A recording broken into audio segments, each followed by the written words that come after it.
Consumers മീഡിയയുടെ പുതിയൊരു എപ്പിസോഡിലേക്ക് ഏവർക്കും സ്വാഗതം. നമ്മൾ പലവിധ ആവശ്യങ്ങൾക്കായി ധനകാര്യ സ്ഥാപനങ്ങളിൽ നിന്നും പണം കടമെടുക്കാറുണ്ട്. എന്നാൽ ചില അവസരങ്ങളിൽ നമുക്ക് പണം ലഭിക്കാതെ വരുമ്പോൾ നമ്മൾ സ്വകാര്യ വ്യക്തികളിൽ നിന്നും അമിതമായ പലിശയ്ക്ക് പണം സ്വീകരിക്കുന്നു. ഇങ്ങനെ ഈ വ്യക്തികൾ പലിശയ്ക്ക് പണം നൽകുന്നത് നിയമപരമായി ശരിയാണോ? അങ്ങനെ പണം നൽകിയാൽ ശിക്ഷ ലഭിക്കുമോ?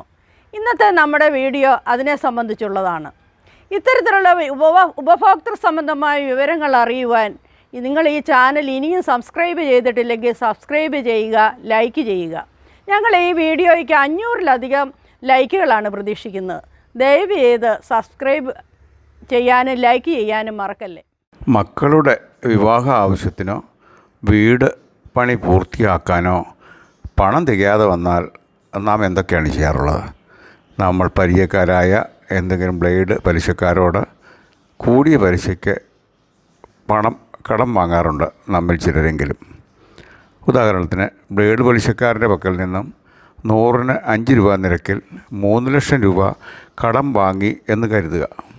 പ്രതിമാസം 15,000 രൂപ പലിശയായി ആകെ 5,40,000 രൂപ 3 വർഷം കൊണ്ട് അടച്ചതിന് ശേഷവും നാം കടബാധ്യതയിൽ നിന്നും രക്ഷപ്പെടാൻ കഴിയില്ല. തിരിച്ചടവ് തുടങ്ങിയപ്പോൾ ബ്ലേഡുകാരൻ ഭീഷണിയുമായി രംഗത്തെത്തി. എന്താണ് ഇതിന് പ്രതിവിധി? ലൈസൻസ് ഇല്ലാതെ പണം പലിശയ്ക്ക് കൊടുക്കുന്നത് Kerala money lenders act 1958 section 17 പ്രകാരം കുറ്റകരമാണ്.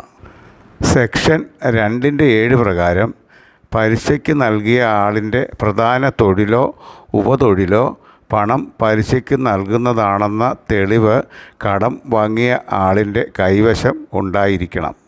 അതായത് അയൽവക്കക്കാരൻ്റെ കയ്യിൽ നിന്നും കൈവായ്പ വാങ്ങിയതിന് ശേഷം അയാൾക്കെതിരെ കേസ് കൊടുക്കുവാൻ സാധിക്കുകയില്ല എന്നതാണ് ഇതിൻ്റെ അർത്ഥം. അതുതന്നെയുമല്ല, ബ്ലാങ്ക് ചെക്ക്, മുദ്രപത്രങ്ങൾ, പ്രോമിസറി നോട്ട്, സ്വർണം, മറ്റ് രേഖകൾ എന്നിവ സെക്യൂരിറ്റിയായി വാങ്ങിച്ചു വെച്ചുകൊണ്ട് അമിത പലിശ ഈടാക്കുന്നത് Kerala prohibition of charging exorbitant interest act 2012 പ്രകാരവും കുറ്റകരമാണ്. പണം തിരികെ ലഭിക്കുവാൻ കടക്കാരനെയോ അയാളുടെ കുടുംബാംഗങ്ങളെയോ മാനസികമായും ശാരീരികമായും ഉപദ്രവിക്കുന്നത് നിയമത്തിൻ്റെ 9(b) പ്രകാരം 1 വർഷം തടവ് ശിക്ഷ ലഭിക്കാവുന്ന കുറ്റമാണ്.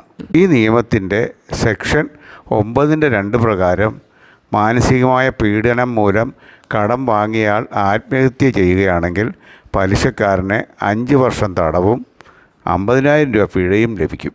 മറ്റു വകുപ്പുകൾ വേറെയും ഉണ്ടാകും. വ്യക്തികൾക്കോ സ്ഥാപനങ്ങൾക്കോ പണം പലിശയ്ക്ക് കൊടുക്കുവാൻ ലൈസൻസ് ലഭിച്ചിട്ടുണ്ടെങ്കിൽ ഒരു ബോർഡ് മറ്റുള്ളവർ കാണുന്ന രീതിയിൽ പ്രദർശിപ്പിച്ചിരിക്കണം. പരാതി ഉണ്ടെങ്കിൽ പോലീസിൽ രേഖാമൂലം സമർപ്പിക്കുക. പോലീസ് നടപടിയെടുത്തില്ല എങ്കിൽ മജിസ്ട്രേറ്റ് കോടതിയെ സമീപിച്ച് കടക്കാരന് അനുകൂലമായ ഉത്തരവ് വാങ്ങാവുന്നതുമാണ്.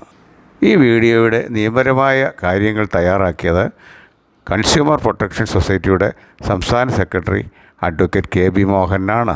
ഇതുപോലുള്ള നിയമപരമായ കാര്യങ്ങളെ സംബന്ധിച്ച് നിങ്ങൾക്ക് എന്തെങ്കിലും സംശയങ്ങളോ മറ്റോ ഉണ്ടെങ്കിൽ അദ്ദേഹത്തെ ഫോണിൽ ബന്ധപ്പെടാവുന്നതാണ്. അദ്ദേഹത്തിൻ്റെ ഫോൺ നമ്പർ ഡിസ്ക്രിപ്ഷനിൽ നൽകിയിട്ടുണ്ട്. ഈ വീഡിയോ നിങ്ങൾക്ക് ഇഷ്ടമായെങ്കിൽ ഈ വീഡിയോ ലൈക്ക് ചെയ്യുക.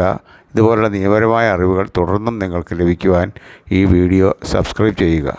നിങ്ങളുടെ ലൈക്കും കമൻറ്റും ഞാൻ പ്രതീക്ഷിക്കുന്നു.